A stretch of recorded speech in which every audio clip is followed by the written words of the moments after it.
It's a slide which I called powers of the Jordan block. The question, this question, I mean, the way we're going to present it and the result we're going to come up with, it has long-going implications for the other things. Right now, you won't be able to appreciate that, but maybe only when you are at the second level, when you discuss what is called the Jordan normal forms, you will realize how important this computation is. So this is an example from the lecture notes. It says, given the matrix like this, again, it's a specially structured matrix. The question asks to find the nth power of this matrix. So we need to multiply this matrix by itself n times. Clearly, doing this manually, one by one, you may try to do that, actually. You may multiply j with j itself, then j with j squared with the j itself, and try to see whether you can pick up a pattern from the numbers you will come up with. You can try to do that, but when we finish doing this, it probably will be easier. I don't know if you can do that. I mean, just if you multiply it one by one and try to pick up the pattern, whether you will be able to identify that pattern, it's a difficult question. I'm not sure. But I'll show you the method how to find this power without doing these iterations. Very advanced method, actually. And it will be based on our discussion on Wednesday of question 2 in the tutorial book. Remember, there was a question 2, and in that question, we proved that binomial formula for the square, I mean square binomial formula, a plus b to the square equal a squared plus b squared equal 2ab, for matrices, it also works, given that the AB commuting matrices. It doesn't work all the time, but it works when matrices commute. I'm going to take this idea, and I'm going to take this idea to the higher level, to the level n this time. And I'm going to use this idea in my computation.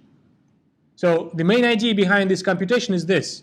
If I have two matrices, somehow I know why I chose the k for the size, because this k should be different from this n. If I have two matrices, and if I use the binomial expansion, this binomial expansion will be true for the matrices provided they commute. I'm not going to give you the proof of the general result. I will just refer you to this version n equal 2 of this result, which we proved, in fact, in the second tutorial question.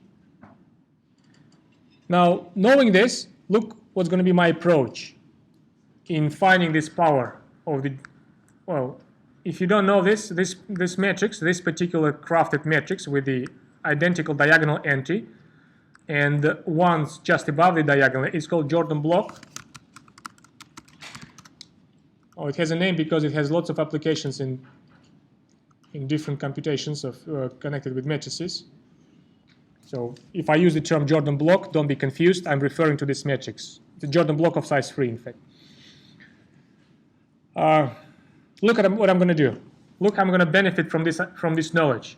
I'm going to introduce the matrix n, which will be the Jordan block with a 0 diagonal entry. You see, I just vanished the diagonal entry here, and I gave a name to this block, to this matrix. My first observation will be this. That my original matrix J is a combination of identity matrix scaled by lambda plus this special n. That's my first observation. My second observation will be that this matrix and this matrix, they commute in this way, because everything commutes with the identity. That's my second observation. And now we have a clear setting to use the binomial formula. We have a sum of two matrices, A and B. We take them to the power n, and they commute. We are allowed to use the binomial formula in this case. Here's my usage of the binomial formula. So my Jordan block, or my power, nth power of the Jordan block, because this one commutes with this, I can just use the binomial expansion for that.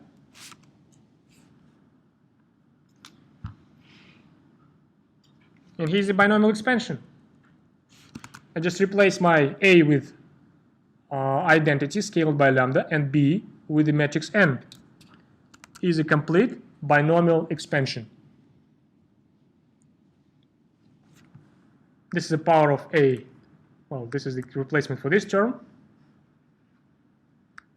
That's the replacement for this term and the rest of it.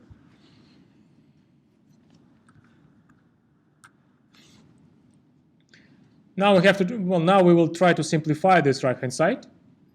This identity matrices, all of these powers of the identities, they are easy because when you multiply the identity with itself, it will be just the identity. It's a property of the identity. So this one is easy. Just all of these powers will be replaced with a simple identity of size 3.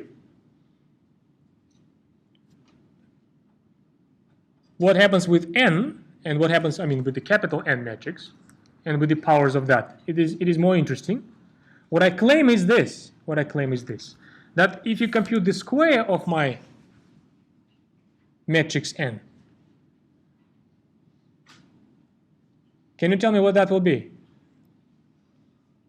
I draw your attention to the fact that, again, you don't need to do it in a direct way. You don't have to do it in the way we multiply matrices, because my N consists of the standard basis vectors as columns or rows. And so when you multiply this N by itself, you can use the same tactic we used just in the previous slide. It's probably a little bit hard to use this from the top of your head, this tactic, but after some experience, I believe some of you will be able to do it even from the top without even making any notes. What's your intuition tells you? What will be the square power of N? Or let me put it this way. Imagine you multiply N. Imagine you multiply any other matrix by N from the right-hand side. Let me just. I don't want to open this, and unfortunately, there's a limitation of the software right now. I cannot literally stop it and start typing on the other side of the slide, but unless I open everything, and I don't want to open it. So I'll try to convey what I'm trying to say verbally. Listen to this. Imagine you have some other matrix, say A, 3 times 3 matrix, and you multiply this A by N from the right-hand side. So you're looking at the product A times N. What do you think the effect of this product will be on the A, structurally speaking? Given that my N consists of the standard basis vectors and a 0 vector. Let me just take you through it. My result will be some new matrix, say B. There will be columns in that matrix, 3 columns altogether, right? What will be the first column of that matrix? Perfect. Yeah, all zeros. What will be the second column of that matrix? First column of A, thank you very much. What would be the last column of this matrix? So what does N do on the A matrix structurally? Shifts the columns left way.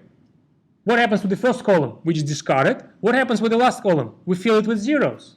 Oh no, with the other way around. Sorry, we shift them to the right. So we take the columns of A and shift them to the right one step. The beginning is just filled with zeros. How nice it is. We haven't made a single computation to discover this fact. I didn't even do a single typing to convey this idea, and apparently you picked it up. Now imagine my A is another copy of N. So when I multiply N with N, I have to take the columns and shift them one step to the right. Here's the result. You can't deny this is a brilliant shortcut you can use if you master them. Let me ask you this. What will be the, well, let's see, that's only N squared. That's the one which will go in here, right? In this position. That's the one which is here. We also will have N cubed. We also will have N4. We also will have N5 and many other powers. What will be N cubed?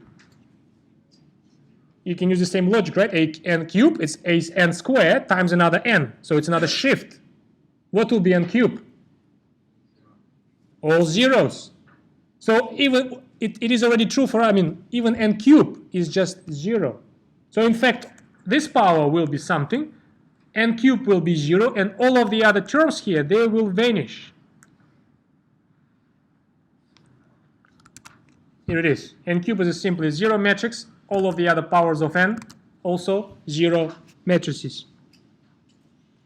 So in fact, in my binomial expansion here, in this expansion, even though it's really a lengthy expansion, which has some dots in it to hide some other terms, there will be only 3 non-trivial terms present. One for this one, and this one will be the last one. Yeah, it is said right here. Even though the binomial expansion in general gives you lots of terms, for the Jordan block, we only have 3 terms altogether. And if you now replace the values for these terms, we know the value of this term, we know the value of this term. Here's a replacement. Here's the first term here, just the identity times the lambda n power. For this term, is a replacement. Binomial coefficient for this value, lambda to the power n take 1 here, and the matrix n itself right here. And for this term, we have this combination. Binomial coefficient, power of lambda, and n square matrix. Yeah. Here's a combination of all of the terms in one single matrix. You see, you fill the diagonals with powers of lambda. You fill the other row above the diagonal with the one less power and in the first binomial coefficient. You filled the next row above the next level above the diagonal by another binomial coefficient and another one less power. And that is the answer to the question, what is the power of J?